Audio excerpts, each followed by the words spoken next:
Le monde n'est pas juste, et plus tôt vous acceptez cette brutale vérité, plus tôt vous pourrez arrêter d'être sa victime.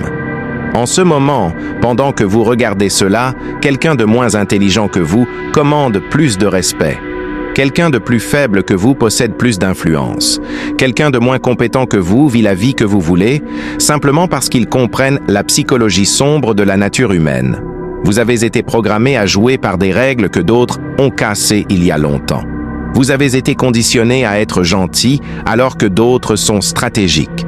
Vous avez été enseigné à attendre le respect alors que d'autres le prennent. Le jeu est rigolé, mais pas de la manière dont vous pensez. Il est rigolé contre ceux qui refusent d'apprendre ces vraies règles. Il est rigolé contre ceux qui croient que la paix existe. Il est rigolé contre ceux qui pensent que les intentions bonnes comptent plus que la domination psychologique. Il y a 500 ans, Niccolò Machiavelli a décodé les vraies mécaniques de la puissance et de l'influence. Il a découvert pourquoi les hommes bons finissent en dernier et pourquoi les stratégistes inutiles gèrent le monde.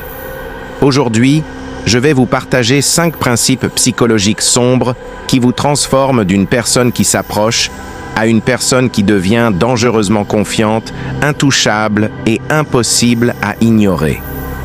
Mais je vous rassure, une fois que vous voyez la matrice de la psychologie humaine, vous ne pouvez jamais l'ignorer. Une fois que vous comprenez ces principes, vous ne pourrez jamais jouer la victime à nouveau. Laissez-moi vous raconter le moment où tout a changé pour moi. J'étais un gars qui avait toutes les bonnes réponses, mais personne ne m'a écouté. J'étais intelligent, dur à travailler, généreux et complètement invisible. J'ai regardé les idiots confiants se promouvoir envers moi. J'ai vu les gens manipulatifs construire l'empire, alors que les gens honnêtes se battaient.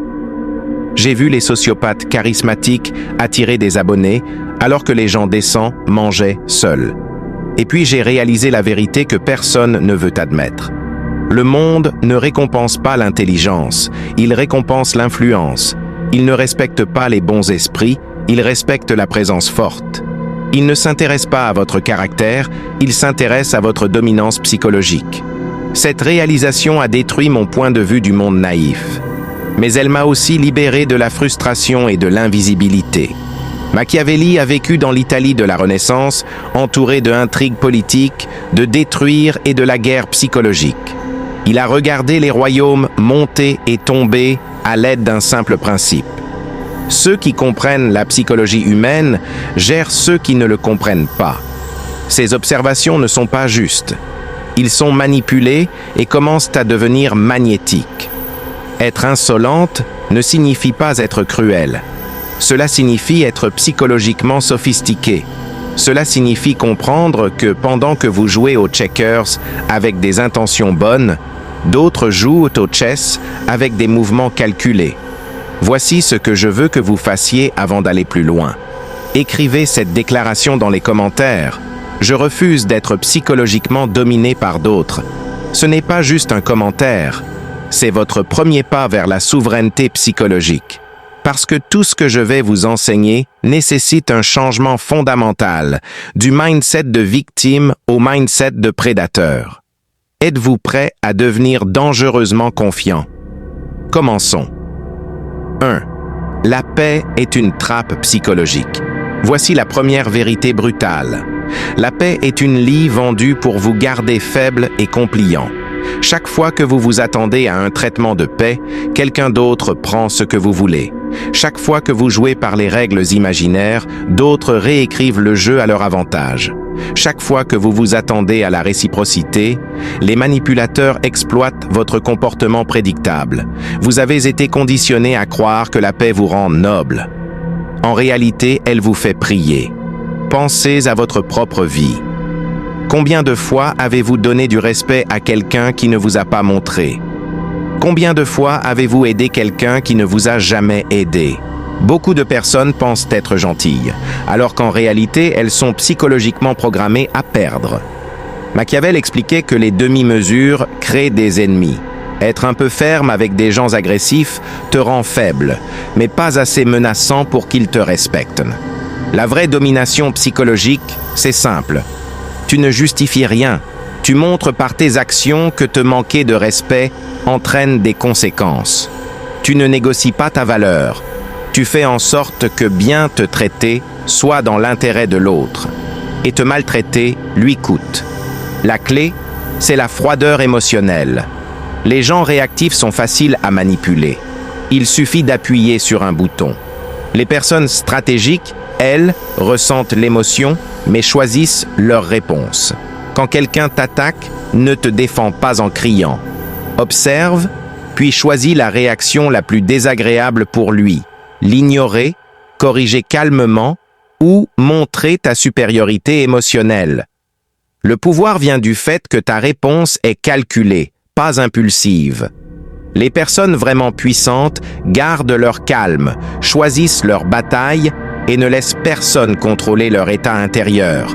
Quand les autres voient qu'ils ne peuvent pas te manipuler, ils commencent automatiquement à te respecter. Maîtrise tes émotions et laisse les autres perdre le contrôle pendant que toi, tu joues la stratégie. Numéro 3.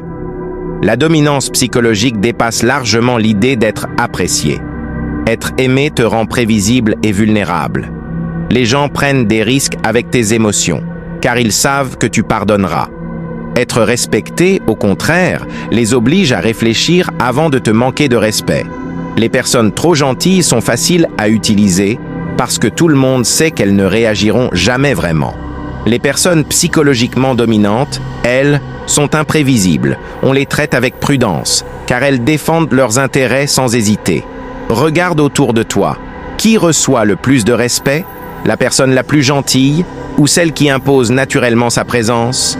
Qui influence les décisions? Celui qui veut plaire ou celui dont l'opinion compte réellement? Machiavel l'a dit clairement. Il vaut mieux être respecté que simplement aimé, non pas en étant un tyran, mais en étant quelqu'un que personne n'ose négliger. Concrètement, les gens trop gentils disent oui pour éviter de décevoir. Les dominants disent non calmement parce qu'ils mettent leurs intérêts en premier. Les gentils tolèrent le manque de respect et espèrent que ça s'arrête. Les dominants le corrigent immédiatement. Les gentils veulent être inclus partout. Les dominants choisissent où ils mettent leur énergie. Les gentils expliquent et justifient leurs choix. Les dominants prennent leurs décisions et les autres s'adaptent. Le vrai changement psychologique, c'est de passer de « vont-ils m'aimer ?» à « cette action augmente-t-elle ou diminue-t-elle mon pouvoir social ?» Tu arrêtes de chercher l'approbation des autres et tu deviens celui dont l'approbation a de la valeur. Ce n'est pas être méchant, c'est être quelqu'un dont le respect se mérite.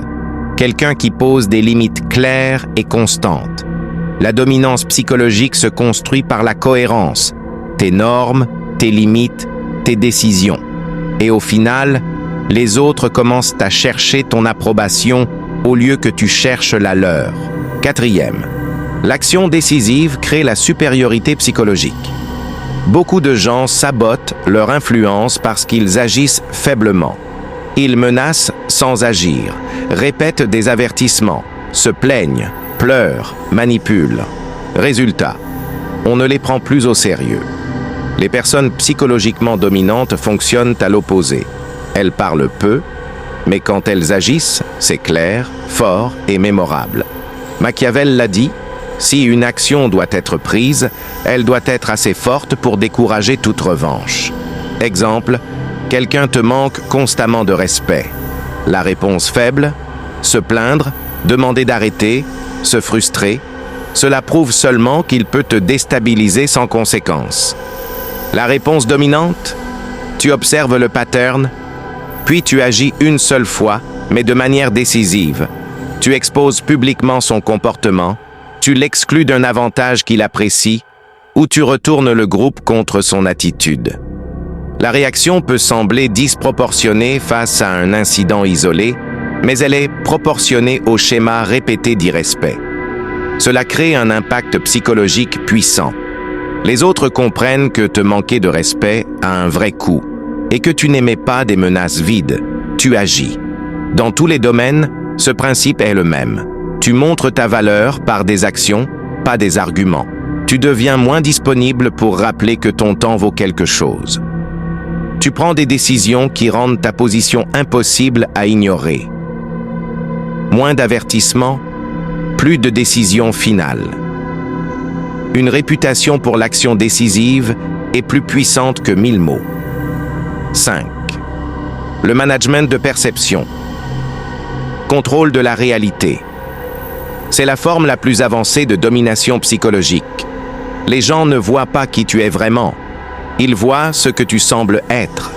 Et c'est cette perception, pas ta réalité intérieure, qui détermine la manière dont ils te traitent. La plupart des gens pensent que être quelqu'un de bien suffit. Mais personne n'a le temps d'analyser ton caractère en profondeur. Il se base sur des signaux rapides, ton attitude, ta présence, ta confiance. Si tu ne contrôles pas ton image, d'autres le feront à ta place, souvent contre toi. Les individus psychologiquement stratégiques créent leur image. Ils contrôlent la narration avant que les autres ne la créent. Ce n'est pas être faux, c'est présenter tes qualités réelles de manière intentionnelle. Comme sur les réseaux sociaux, deux personnes accomplissent la même chose. L'une le montre stratégiquement. L'autre pense que ça parlera de soi-même. Qui reçoit le respect, les opportunités, les invitations? Celui qui gère sa perception. En face à face, c'est la même chose. Ta posture, ton langage corporel, ton ton de voix, tes vêtements, tout cela dit qui tu es avant que tu n'ouvres la bouche. Si tu entres dans une pièce avec assurance, les gens t'étiquettent inconsciemment comme « quelqu'un d'important, c'est une discipline ». Quand tu contrôles tes émotions, tes actions et ton image, tu changes non seulement la façon dont les autres te traitent, mais aussi la manière dont le monde s'ouvre devant toi. Si cette vidéo t'a aidé à voir les choses autrement, abonne-toi maintenant et active la cloche. Ici, on transforme la psychologie en pouvoir, vidéo après vidéo.